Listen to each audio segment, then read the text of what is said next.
Bonjour à toutes et à tous, bienvenue dans cette première édition de Silence on Fif, une émission entièrement réalisée par les élèves de l'IEX et de la Elbe. Aujourd'hui, nous nous trouvons au Musée des Arts Décoratifs de Namur. Marine, qu'est-ce qu'il y a au programme ? On ira voir comment se déroule un festival sous Covid. On enchaînera ensuite avec un focus sur la carrière de la réalisatrice et actrice Salomé Richard, que nous aurons le plaisir d'avoir en interview tout à l'heure. Et puis, nos journalistes ont également eu l'occasion d'assister à une séance de questions-réponses avec Guillaume Laurent, le co-scénariste du film Le fabuleux destin d'Amélie Poulain. Et on vous proposera enfin une interview de Damien Bonnard, la tête d'affiche des Intranquilles. Mais tout de suite, on commence par prendre la température de la soirée d'ouverture de cette 36e édition du Festival international du film francophone de Namur.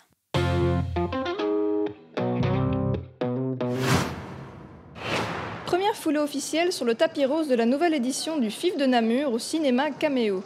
À l'honneur de la soirée d'ouverture, le nouveau long-métrage de Joachim Lafosse, Les Intranquilles. Muni de son précieux ticket, la foule de curieux et d'habitués présentes était impatiente d'assister à cette première séance Made in Belgium. Et on est très content de voir ce nouveau film qui va nous permettre de découvrir cette nouvelle production. Qu'est-ce qui vous a donc poussé alors à sauter le cap et venir cette année Ça, il faut peut-être pas dire, c'est parce que j'ai des places gratuites. Alors le film ce soir, c'est le film d'ouverture. Bon, c'est un film belge, mais oui, j'ai très envie de le voir. Il était à Cannes, etc. J'ai vu aucun de ces films, donc on est curieux. On est curieux.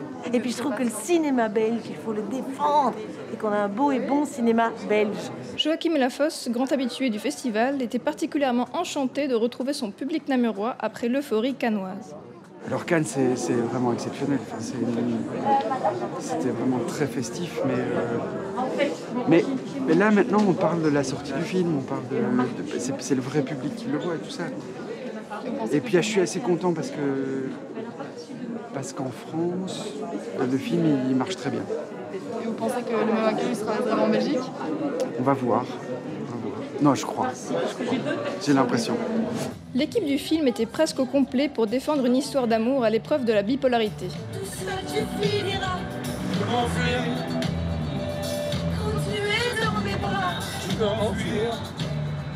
On m'a souvent invité à Namur, mais j'ai jamais eu l'occasion de venir, donc je suis très content en plus pour ce film. Peut-être c'est des gens qui n'ont pas de place, peut-être, qui crient. Non, mais j'espère qu'il y aura plein de monde. On allait présenter le film en Espagne. J'ai rencontré une femme espagnole d'un certain âge et on a parlé pendant une demi-heure du film. Elle pleurait, elle me disait pourquoi ça lui avait parlé. Et elle m'a dit, ça fait 2 ans que j'arrive plus à en parler. Et donc elle me raconte tout ça. Et je suis partie, je me suis dit, si ce film il a servi à cette femme, seulement cette femme, et j'ai bien fait de le faire. La 36e édition du FIF se clôturera le 8 octobre prochain. En attendant, place au cinéma. Nous déclarons ouverte la 36e édition du Festival international du film francophone de Namur. On vient de le voir, Les Intranquilles était le film d'ouverture du festival. Ce nouveau long-métrage de Joachim Lafosse a été présenté au Festival de Cannes. Il sortira dans nos salles le 6 octobre prochain.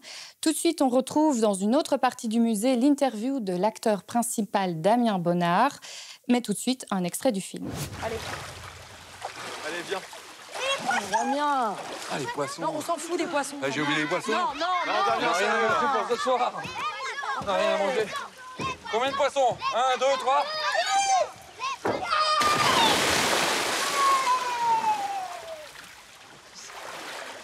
Allez, mon cœur, Je crois qu'ils sont très profonds. Bonjour Damien Bonnard, merci beaucoup d'avoir accepté notre invitation. Qu'est-ce qui vous a poussé à accepter un rôle aussi complexe qu'un homme atteint de maladie psychique, ici la bipolarité? Bizarrement, c'est pas tant cette partie-là du personnage, c'est plutôt l'histoire d'amour qu'il y avait dans ce scénario. Ce moment de vie où tout va bien et où quelque chose vient tout bousculer et tout transformer et faire vaciller. Et vous parlez de scénario, est-ce que vous connaissiez le cinéma de Joachim Lafosse avant de collaborer avec lui? Oui, j'avais découvert, je crois que le premier film que j'avais vu, c'était Lèvres libres, que j'ai dû voir à perdre la raison. Puis après, j'ai vu Nue propriété, et puis après, j'ai vu L'économie du couple. Je les ai un peu fait dans le désordre, mais c'est un cinéaste qui me touchait et qui m'intéressait. Donc après, quand il m'a proposé de faire ce film, du coup, j'étais heureux, on peut dire. Ouais, voilà.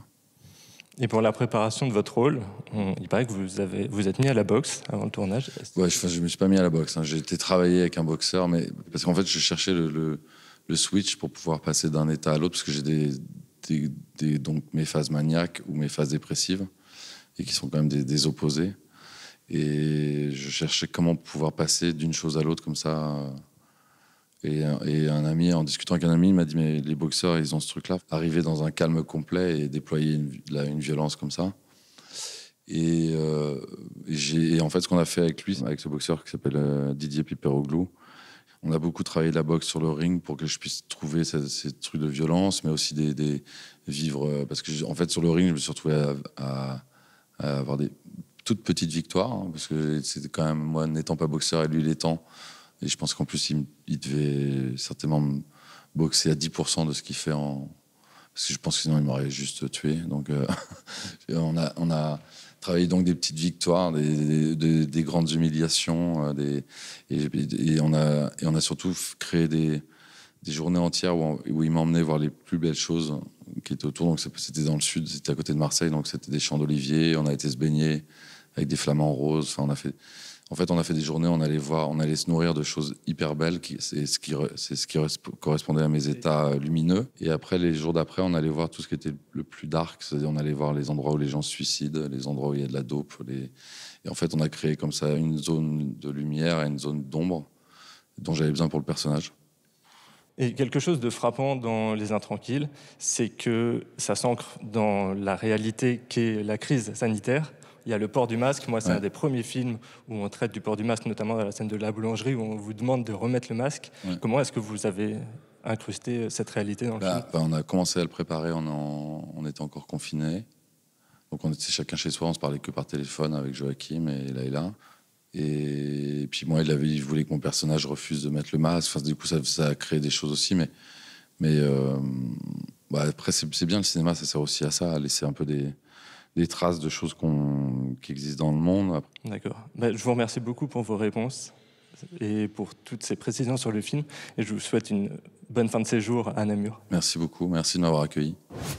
Covid oblige, le FIF aura lieu une fois encore avec des conditions sanitaires assez strictes. Sarah et Chéri nous emmènent au cœur de l'événement.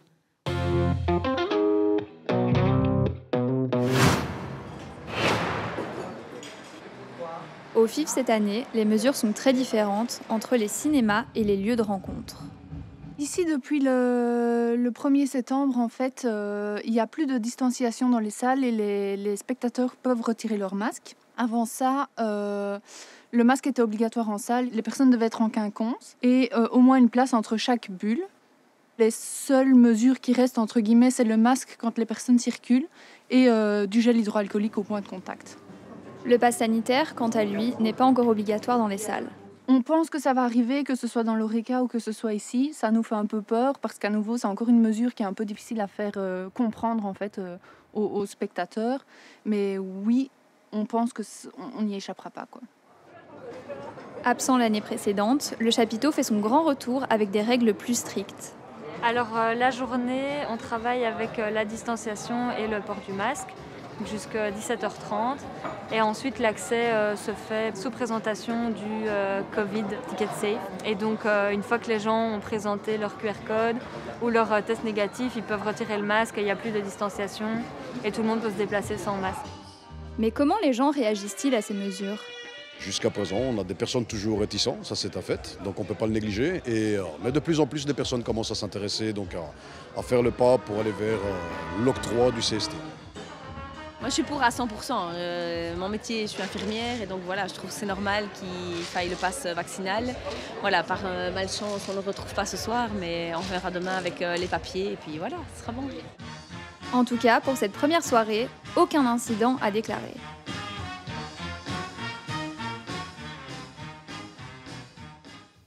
Ce sont souvent les hommes qui sont mis en avant dans le milieu du cinéma. Avec Silence on FIF, on a décidé d'inverser les choses. Chaque jour, on vous présentera une réalisatrice. Aujourd'hui, la réalisatrice mise en avant, c'est Salomé Richard. On la retrouvera d'ailleurs dans les jardins avec notre journaliste Élise.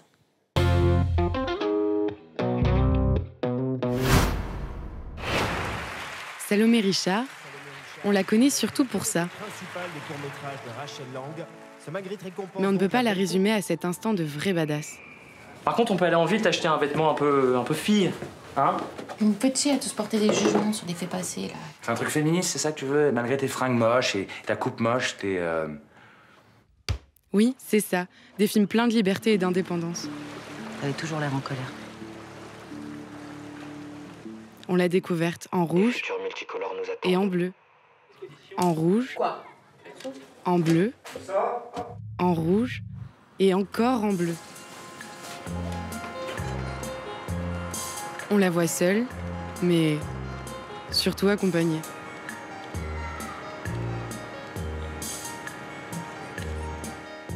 Salomé, l'actrice, nous intimide de courage et se met à nu.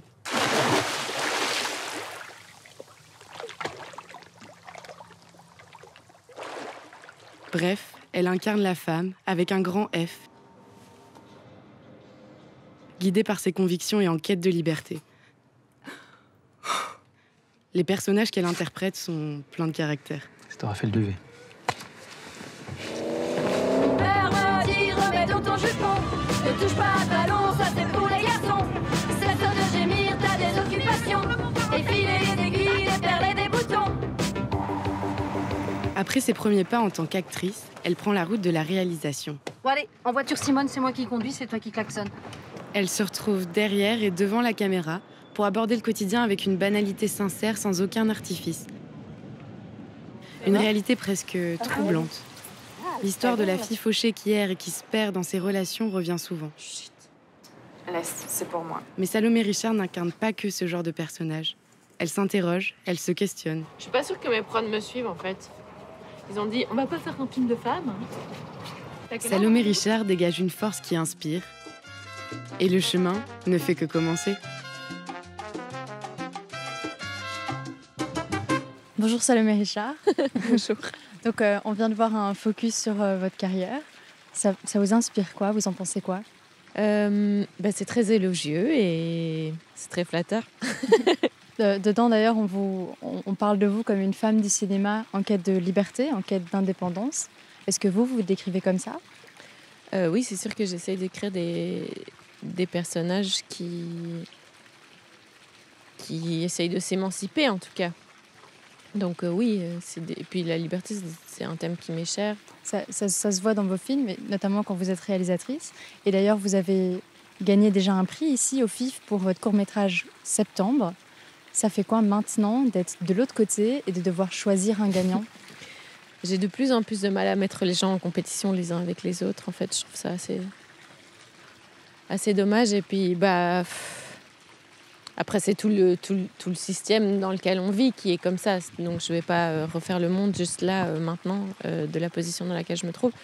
Et c'est sans doute ce qui me permet aussi d'être là et d'accepter, c'est que je me dis que, avec le point de vue que j'ai, apporter mon grain de sel à ça et essayer de faire valoir les valeurs qui, moi, me sont chères au travers de cette place, c'est important, en fait.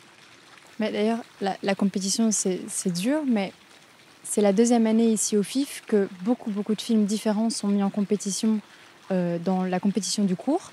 Donc il y a des fictions belges et internationales, des films d'animation, des documentaires.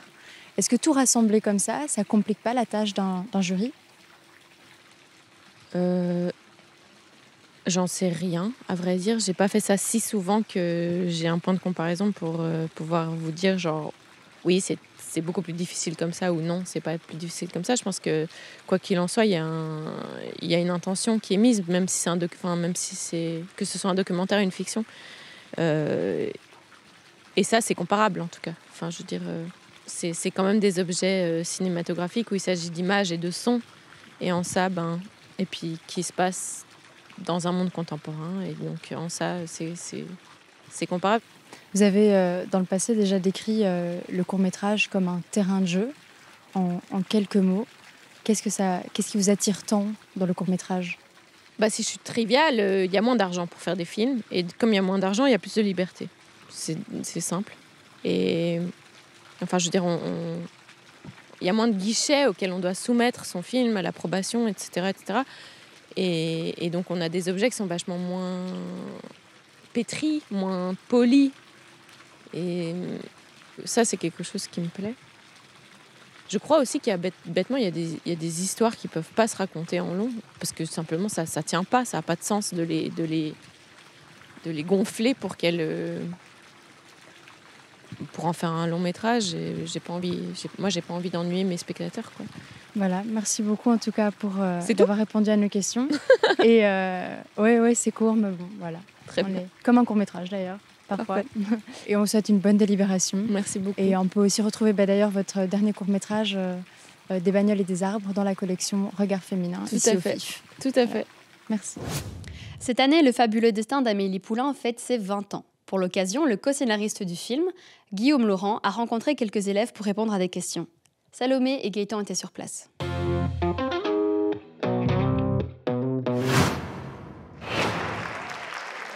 C'est un homme de l'ombre, son nom ne vous dit peut-être rien. Bonjour. Mais c'est lui qui a coécrit le scénario du film devenu culte.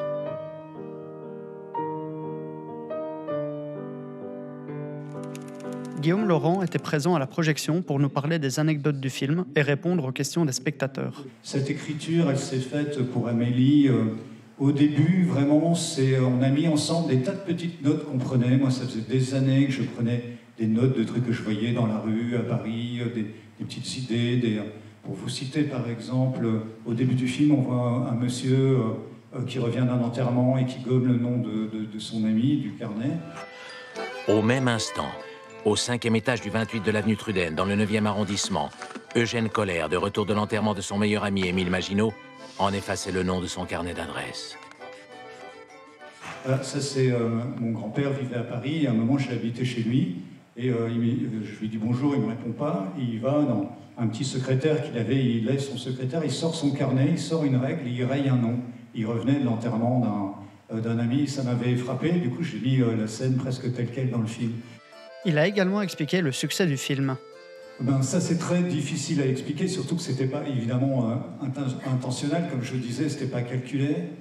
Donc, je sais pas ce que les gens y ont vu.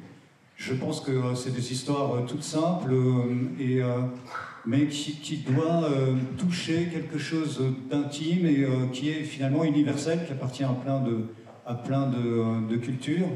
20 ans après sa sortie, le film continue à séduire petits et grands. En fait, on est toutes les deux profs, donc on accompagnait un groupe scolaire.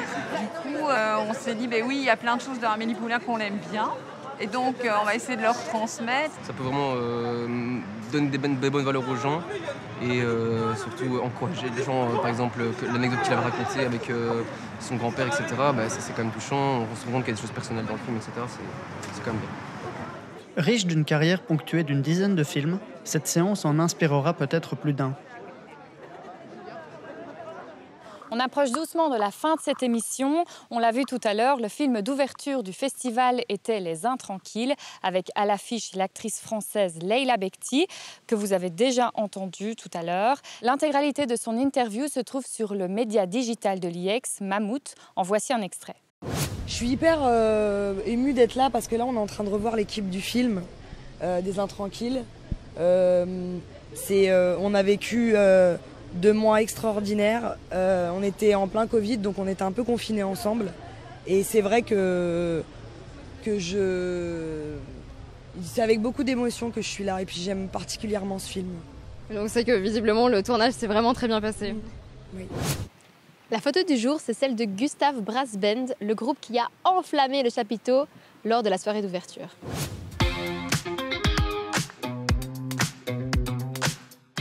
C'est déjà la fin de cette émission. Pour les plus curieux d'entre vous, retrouvez-nous sur les réseaux sociaux Facebook et Instagram de Mammouth, où vous pourrez découvrir du contenu exclusif.